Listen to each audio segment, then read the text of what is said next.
Hi everyone, Solomon Chau here. It's April 15th, 2025. Welcome to my Asian American nightmare. I'm back at work today. Yep, yet again. And apparently, having the scarcity mindset is just the Asian thing to do. I came across this mini-series called Joko's Anwar's Nightmares and Daydreams on Netflix. So the guy's name is Joko. He's even got a show called Satan's Slaves, The Forbidden Door, and Gundala. So he's like this Asian Indian guy. And all his little short stories like Goosebumps, Cabinet of Curiosities, Twilight Zone. So you get like a 30 or 45 minute little short story, and it's very well done. It's got that it get your attention real quick, like how you maybe would get your like Squid Game would grab your attention. Just these like mini games, just like, oh wow, I wonder what that's about. And there's like several different like themes and games and things going on, and you're trying to figure out, trying to basically, capture the bigger picture, and it's like, oh, okay. So I find that thrilling. Cheap thrills. Here on my night shift, I'm working in the night shift. Gotta find something to do. Other than that, I have my Kindle. I set up my Kindle. This is the 6-inch 11th edition. So I thought it was the size of my cell phone, but it's actually a bit bigger. So this is a bit bigger, and you use Kindle so you don't get distracted. It reduces the amount of distraction as opposed to using a Amazon Fire or your cell phone. And I read an entire 75-page book my first go, and it was adequate. I know some of the other ones that are more expensive have a larger screen, or have color, or you can write in them. Even more expensive. There's a 20% off sale on the ones you can write on right now, but it's still like $325, the cheapest model, I believe. Anyways, expect to pay over $250 for, a Kindle with more features. You also have the Paperwhite, which is $180. Again, there's nothing wrong with the cheapest model. I got the case for it. I heard that if you pay more, the kids edition also comes with a free case, but this one was a made in China, case for like $8, maybe $7 with $1 off. Anyways, the 6-inch screen is fine. I read something from it. It's fine. It's more about the person. If you're trying to practice speed reading and you think like reading, horizontally is gonna make it faster, just like you're some kind of robot. I don't think it would make much of a difference unless you're like a super reader, something crazy. Like I'm just average. I mean, unless you've been to Harvard or Yale or something, it would make a difference in your life. But for the average-ass person, probably not. So this is very adequate. The 6-inch is adequate. I had a good run today. It was my only day off. Monday was my only day off. And Tuesday I come back, which is right now. So I had the day off. I went to Seasons 52 for the first time. I got a naked burger for $15. It didn't come with a bun, that's why it's called a naked burger. I suspected the restaurant to be cutting back on anything and serving burgers with no bun. I guess they're aware that people have pre-diabetes. Over like 50% of the population, well over 25% of the population, even 50% of the population by now has diabetes, pre-diabetes, and we're all fucked. So, you know, it's called a naked burger now. They could charge the same price as a normal hamburger without the buns, because everyone's got pre-diabetes or diabetes. You know, and put less condiments on. So it only came with like some little salad, side salad, you know, to address this diabetes things, but charge full price, you know. Or they had the salmon salad, or the salmon with potatoes, small ass potatoes and string beans, that my mom got. But these prices are ridiculous. Again, the diabetes things, I guess they're very health conscious. Season 52, you know, I saw what everyone else ate, like flatbread, kind of like super Italian, native Italian kind of stuff. Very European, things I would see, you know, in Italy or Switzerland, in that area, in that region. Less diabetes. And because it's less diabetic in nature, less carbs, you know, more hands-on, handmade stuff, less processed foods, it was pricier. Yeah, that made sense. There was more white-looking people there. There were absolutely no Asian people. There are absolutely no Asian people. They wouldn't be, you know, Asian people need to eat their white rice. Again, with the diabetes thing, I mean, so you have a clash of race and culture, and trying to find a balance. But at the end of the day, there's much, much less Asian people who are going to eat salads and just, you know, fish, which is a white people thing. Norwegian, Alaskan fish, or naked burger, or whatever have you. Tacos. So what else is on the plate? Wegmans, yeah, that was another one. Everything at Wegmans, even including trying to buy a hamburger, is $7, $10 on average. You know.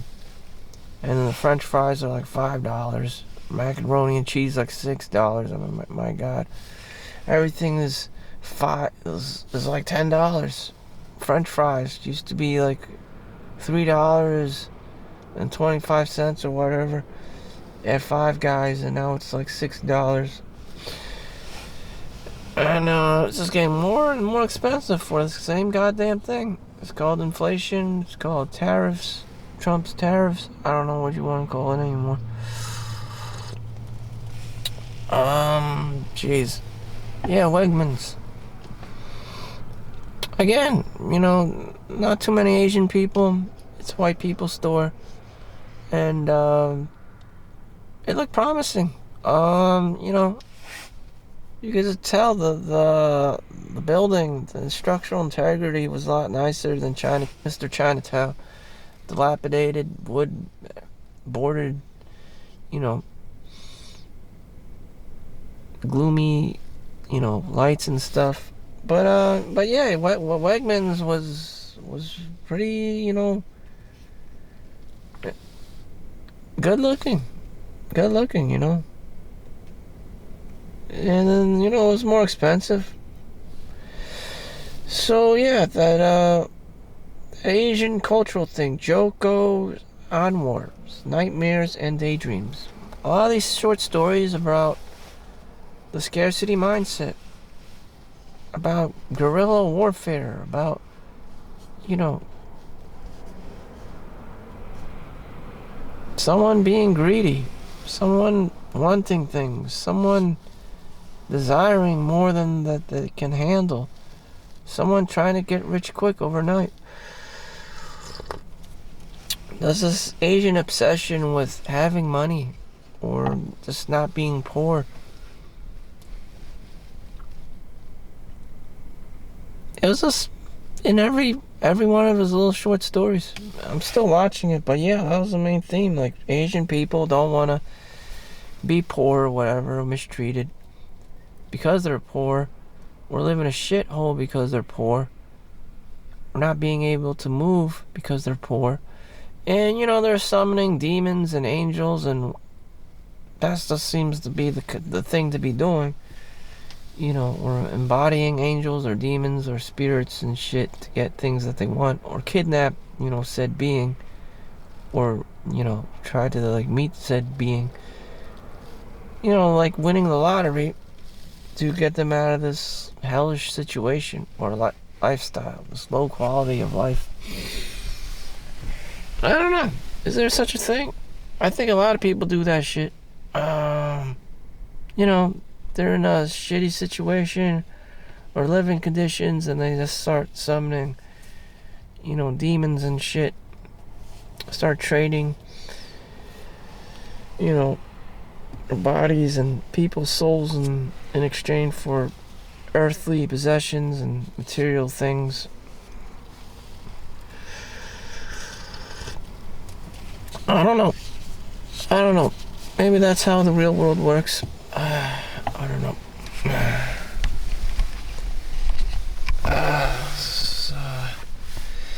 What else is on the table? Right now I'm just working my regular shift, so there's no overtime money or anything. I'm just saying we go through the ups and downs. Now I'm just at homeostasis. I went through my period, my highs, and now I'm just back at normal homeostasis. The baseline of happiness. So I was high, and now I'm going back down to normal world. My regular cycle, and it's just like, yeah. And during this time, I probably feel withdrawal. I'm probably looking for my next high. Subconsciously. I'm probably some things, I try to save money, and then all of a sudden I relapse and start spending money like crazy. People trying to lose weight may feel the same way, or someone just trying to stop eating fast food all of a sudden, and they have all these crazy cravings. Yeah.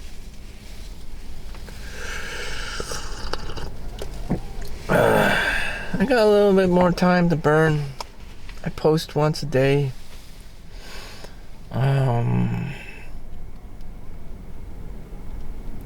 How do you keep going in this world?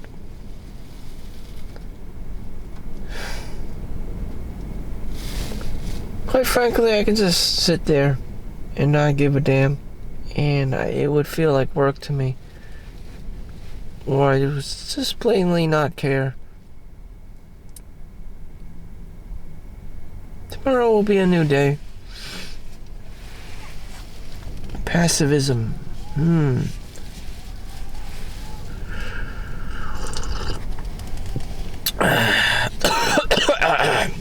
Oh, shit. Something's always going on. But yep, I got my new Kindle. Do you see how my mind just wanders and I don't really appreciate the things that I buy or do, for myself? It's like I buy it, I take a hit, and then I try to forget it, and it's just like, did I really appreciate these things, or am I grateful for these things that I did buy, that I did spend the time, to acquire and to achieve stuff? It's just like, I don't think I spend enough time self-reflecting on my accomplishments, as well as most people in America.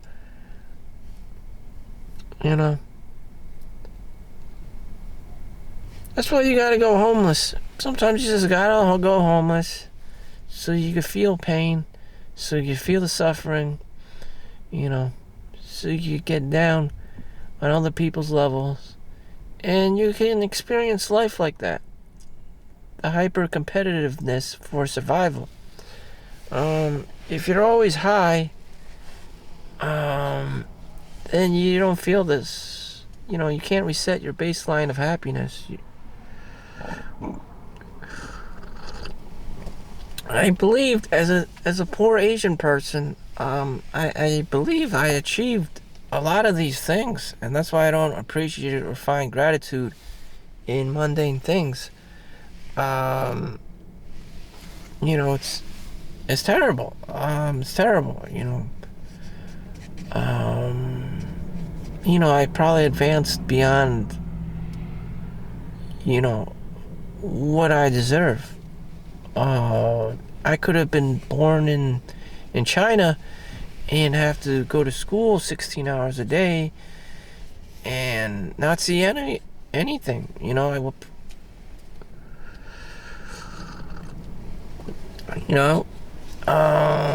I would probably just be homeless. I probably would have hated school. I probably would have hated the teachers. I probably would not have been able to learn Chinese quick enough.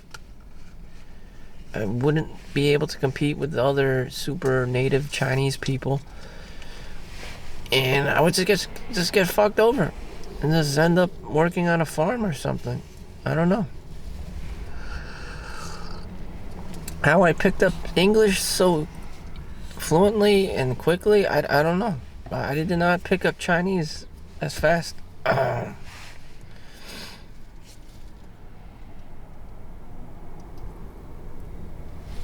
don't know. A polyglot. That of which I am not. Welcome to basic bitch survival mode. Sometimes I just pretend I'm homeless so that I can reset my baseline of happiness. I downgrade myself so I can be happy. And a lot of people do this. Sometimes they sleep in their cars, Sometimes they become digital nomads so that they can feel the pain, they can feel the struggle, they can work on themselves, their patience, their level of tolerance to adversity. Rich people go camping and stuff. They're not in their 5-star hotels all the time. They want to experience life. They want to go to the Arctics or whatever. Rich people want to run marathons. They want to train. They want to have meaning. It's like Gattaca. It's just you're the 6 foot tall plus Chad billionaire, and you just when you accomplish everything in your life, you just want to put yourself in a kiln and kill yourself. It's just like I don't know. You really have to be challenged in some way, shape, form, financially or something. If you're just up there all the time, nothing is going to tickle your fancy. Jesus. What a horrible way to go. The perfectionism. I don't know. It's terrible, being spoiled, being entitled. It's just not my thing. Being too prideful. I find some humility, overcome challenges, help other people. I just don't think pride is the way to go. One of the deadly sins. Pride is just not one of the things that I encompass in life. Greed, I probably suffer from, but other things, But pride was never one of them. In that light, I'm going back to work, and that's it. That's my day. And I am thankful, and I appreciate my younger self going through school, believing in school ast just enough to get a job and to have, an okay salary, okay pay. $50 an hour is pretty good for an average ass person. It's probably still not enough for girls to be chasing you, but it's enough to make a person happy. So, a normal ass person to be happy and comfortable, live a comfortable life. So thank you for watching. Make sure you like and subscribe. See you in the next one. Peace out.